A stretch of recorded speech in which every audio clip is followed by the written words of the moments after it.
Ya, saudara, metode pembayaran dengan kris kini menjadi salah satu pembayaran digital terfavorit di Indonesia. Masyarakat tak perlu membawa uang untuk berbelanja, cukup hanya membawa ponsel. Namun, kemudahan ini menjadi celah bagi para penipu. Dengan jari nakalnya, para penipu mampu membuat bukti pembayaran palsu dengan sangat cepat. Lalu bagaimana agar kita tidak menjadi korban penipuan bukti pembayaran palsu? Berikut segmen Kasbuser Info Kriminal.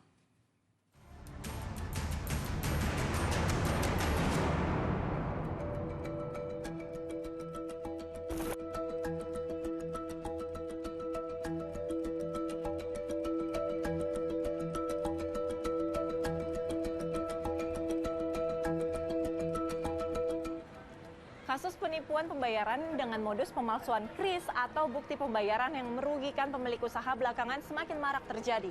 Pemilik usaha disarankan untuk mengetahui cara mendeteksi kris atau bukti pembayaran palsu. Lalu bagaimana cara untuk mengetahui bukti pembayaran palsu?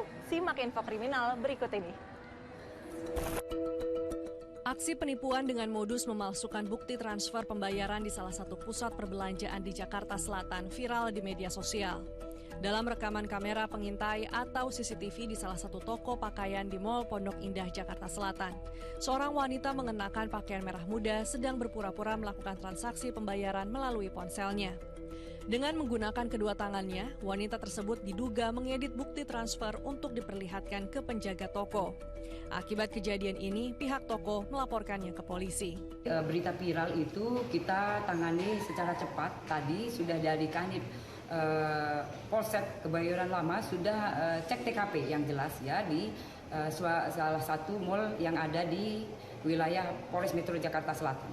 Dan kemudian kita mengecek CCTV dan kita sudah minta keterangan dari saksi saya yang ada.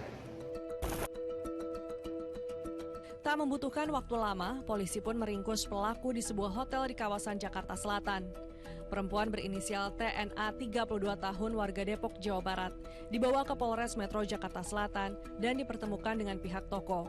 Dari hasil pertemuan tersebut, kedua belah pihak sepakat berdamai dengan catatan pelaku bersedia membayar ganti rugi dan pihak toko tidak melanjutkan kasus ini ke jalur hukum.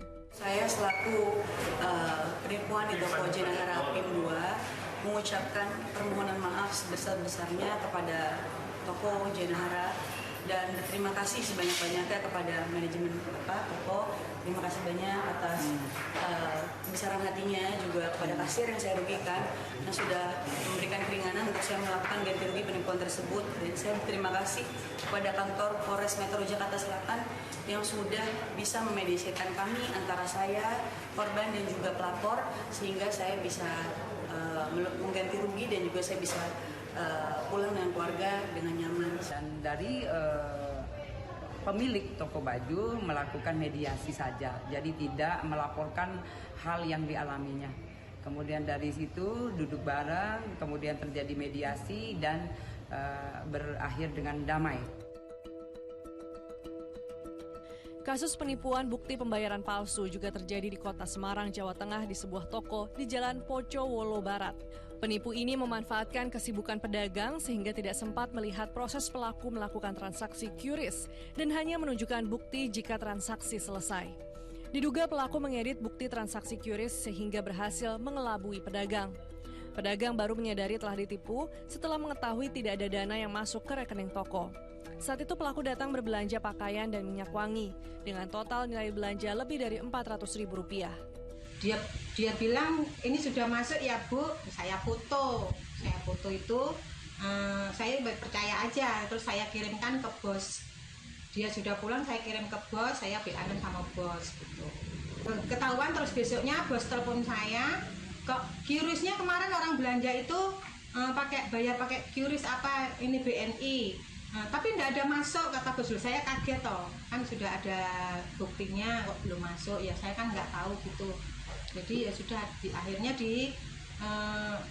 dilacak-lacak sama bosnya itu, diperiksa nggak ada kemasukan di situ. Maraknya kasus penipuan bukti pembayaran palsu sangat merugikan masyarakat, khususnya para pelaku usaha. Dibutuhkan kejelian agar terhindar dari jari-jari nakal para penipu. Ya, di era digitalisasi seperti saat ini, pembeli bisa langsung bayar tanpa perlu bawa uang tunai. Namun di balik kemudahan transaksi digital yang ditawarkan untuk melakukan pembayaran, ada penipu yang memanfaatkan guna mendapatkan keuntungan. Agar Anda tidak menjadi korban penipuan bukti bayar palsu, berikut beberapa tips yang bisa dilakukan untuk mencegahnya. Yang pertama adalah selalu cek notifikasi dari aplikasi resmi. Jangan hanya percaya pada screenshot atau tangkapan layar yang ditunjukkan oleh pembeli. Screenshot sangat mudah untuk diedit dan dimanipulasi. Selalu periksa aplikasi wallet, mobile e-banking, atau mesin pembayaran. Pembayaran yang sah pasti tercatat dan muncul notifikasinya secara otomatis. Yang kedua adalah gunakan notifikasi suara. Beberapa aplikasi kasir digital dan e-wallet kini sudah mendukung fitur notifikasi suara atau getar saat pembayaran masuk. Hal ini sangat membantu terutama saat kasir sibuk melayani banyak pembeli. Dengan adanya notifikasi suara, kasir jadi tahu kapan transaksi benar-benar berhasil tanpa harus mengecek secara terus-terusan layar handphone ataupun gadget yang ada di kasir. Yang ketiga adalah hindari terburu-buru saat melayani pembeli. Saat antrian sedang panjang, banyak pedagang yang jadi terburu-buru menerima bukti transferan tanpa mengeceknya. Ini bisa jadi celah bagi penipu untuk beraksi. Biasakan untuk tetap tenang dan beri jeda sejenak untuk mengecek notifikasi transaksi sebelum menyerahkan barang atau layanan. Yang berikutnya, cocokkan nama pengirim dan nominal uang. Jika ragu, minta pembeli untuk menyebutkan nama akun pengirim dan nominal uang yang ditransfer. Lalu cocokkan dengan informasi yang muncul di aplikasi kasir. Kalau tidak sesuai, kasir bisa langsung menolak transaksi tersebut. Yang terakhir, pastikan QRIS yang Anda gunakan berasal dari penyedia resmi seperti aplikasi, e-wallet, dan bank ternama. Dengan begitu, banyak riwayat transaksi lebih aman dan bisa dilacak. Hindari menggunakan QR acak dari aplikasi yang tidak jelas.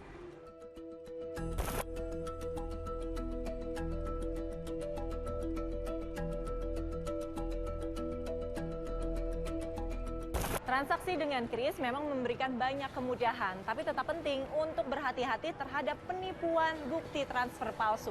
Pemilik usaha wajib melakukan pemeriksaan secara berkala QR barcode miliknya untuk memastikan tidak diganti oleh orang lain. Demikian info kriminal kali ini, saya Gisa Febila dan juru kamera Imam Rohman pamit, sampai jumpa.